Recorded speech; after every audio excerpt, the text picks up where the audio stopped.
ಇವತ್ತಿನ ದಿನ ನಾನು ಮಶ್ರೂಮ್ ಗೀ ರೋಸ್ಟ್ ಮಾಡ್ತಾಯಿದ್ದೀನಿ. ಮಶ್ರೂಮ್ ಗೀ ರೋಸ್ಟ್ ಮಾಡೋದಕ್ಕೆ ಇಲ್ಲಿ ನಾನು ಏನೇನು ತೊಗೊಂಡಿದ್ದೀನಿ ಅಂತ ಹೇಳಿದ್ರೆ, ಮಶ್ರೂಮ್ ತೊಗೊಂಡಿದ್ದೀನಿ 1 ಬಟ್ಲನಷ್ಟು, ಜೊತೆಗೆ 1 ಈರುಳ್ಳಿ, ಶುಂಠಿ, ಬೆಳ್ಳುಳ್ಳಿ, ಕೊತ್ತಂಬರಿ ಸೊಪ್ಪು, ಕರಿಬೇವಿನ ಸೊಪ್ಪು ಮತ್ತು ಹಸಿ ಬಟಾಣಿ. ಇದೆಲ್ಲ ಮಸಾಲ ಪದಾರ್ಥಗಳು. ಧನಿಯಾ 2 ಏಲಕ್ಕಿ, ಅರ್ಧ ಚಮಚದಷ್ಟು ಕಾಳು ಮೆಣಸು, 3 ಲವಂಗ, ಚಕ್ಕೆ, ಜೀರಿಗೆ, ಸೋಂಪು, ಜೊತೆಗೆ ಹುಣಸೆ ಹಣ್ಣು ಮತ್ತು ಒಣಮೆಣಸಿನ್ಕಾಯಿ, 1/4 ಟೀ ಸ್ಪೂನಷ್ಟು ಮೆಂತೆ. ಇದೆಲ್ಲ ನಾವು ಹುರಿಯೋದಕ್ಕೋಸ್ಕರ ತೊಗೋತಾ ಇದ್ದೀವಿ. ಮೊದಲಿಗೆ ನಾನಿಲ್ಲಿ ಒಂದು ಬಾಂಡೆ ಇಟ್ಕೊಂಡಿದ್ದೀನಿ ಮತ್ತು ಇದನ್ನು ನಾನು ಹುರ್ಕೊಳ್ಳೋದಕ್ಕೋಸ್ಕರ ಉಪಯೋಗಿಸ್ಕೊತಾ ಇದ್ದೀನಿ. ಒಣಮೆಣಸಿನ್ಕಾಯಿ ಹಾಕ್ಕೊಂಡಿದ್ದೀನಿ, ಜೊತೆಗೆ ಧನಿಯಾ, ಕಾಳು ಮೆಣಸು, ಮೆಂತೆ,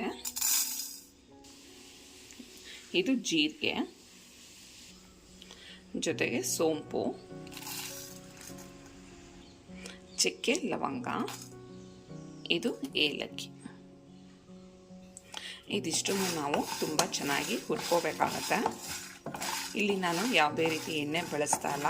ನೀವು ಬೇಕು ಅಂತಂದರೆ ಎಣ್ಣೆ ಉಪಯೋಗಿಸ್ಕೋಬೋದು.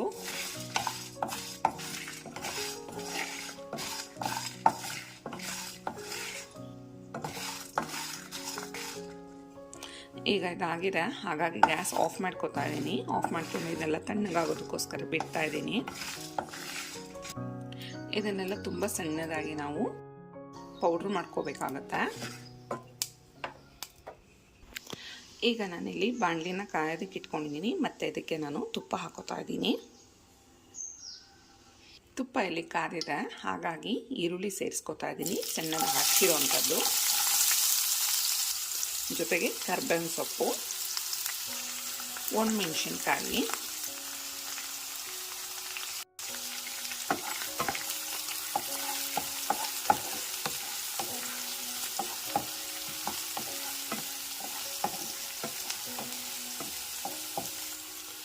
ಈಗ ಇದ್ರ ಜೊತೆ ಮಶ್ರೂಮ್ನ ಸೇರಿಸ್ಕೊತಾ ಇದ್ದೀನಿ,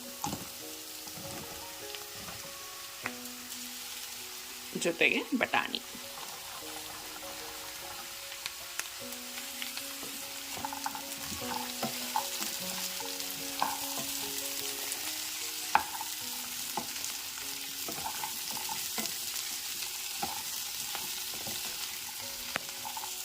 ಹುರಿದಿರೋಂಥ ಎಲ್ಲ ಮಸಾಲ ಪದಾರ್ಥಗಳ ಜೊತೆಗೆ ಶುಂಠಿ ಮತ್ತು ಬೆಳ್ಳುಳ್ಳಿ ಇದನ್ನು ಕೂಡ ನಾನು ಇದ್ರ ಜೊತೆ ಸೇರಿಸ್ಕೊಂಡು ತುಂಬ ಸಣ್ಣದಾಗಿ ರುಬ್ಕೋತಾ ಇದ್ದೀನಿ, ಜೊತೆಗೆ ಹುಣಸೆ ಹಣ್ಣು.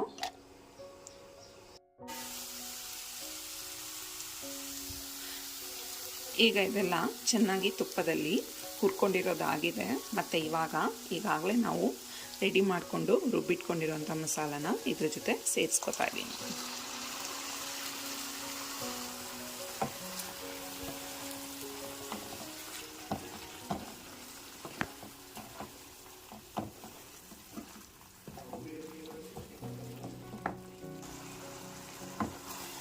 ಈ ಮಸಾಲಾನು ಅಷ್ಟೇ ತುಪ್ಪದಲ್ಲಿ ನಾವು ಚೆನ್ನಾಗಿ ಹುರ್ಕೋಬೇಕಾಗುತ್ತೆ.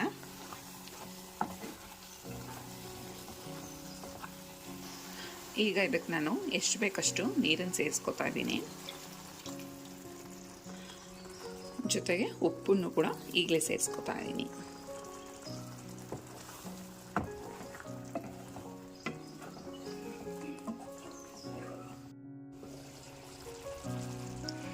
ಈಗ ಇದೆಲ್ಲ ಆಗಿದೆ, ಹಾಗಾಗಿ ನಾನು ಕೊನೆಯದಾಗಿ ಕೊತ್ತಂಬರಿ ಸೊಪ್ಪನ್ನ ಹಾಕ್ತಾ ಇದ್ದೀನಿ. ಇದಕ್ಕೆ ಹಾಕಿ ನಾನು ನಿಮಗೆ ಸರ್ವಿಂಗ್ ಪ್ಲೇಟ್ಗೆ ಹಾಕಿ ತೋರಿಸ್ತೀನಿ ಯಾವ ರೀತಿಯಾಗಿ ಬಂದಿದೆ ಅಂತ ಹೇಳಿ.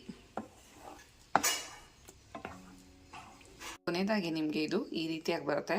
ಮಾಡೋದಕ್ಕೆ ತುಂಬಾ ಸುಲಭವಾಗಿರುತ್ತೆ. ದೋಸೆ, ಚಪಾತಿ, ರೊಟ್ಟಿ ಯಾವುದಕ್ಕಾದರೂ ಅಷ್ಟೇ ಬೆಸ್ಟ್ ಕಾಂಬಿನೇಷನ್ ಅಂತಲೇ ಹೇಳ್ಬೋದು.